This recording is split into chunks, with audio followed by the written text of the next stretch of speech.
أعوذ بالله من الشيطان الرجيم.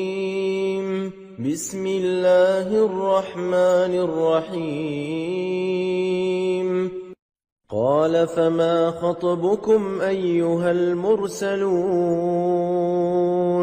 قالوا إنا أرسلنا إلى قوم مجرمين لنرسل عليهم حجارة من طين مسومة عند ربك للمسرفين فأخرجنا من كان فيها من المؤمنين فما وجدنا فيها غير بيت من المسلمين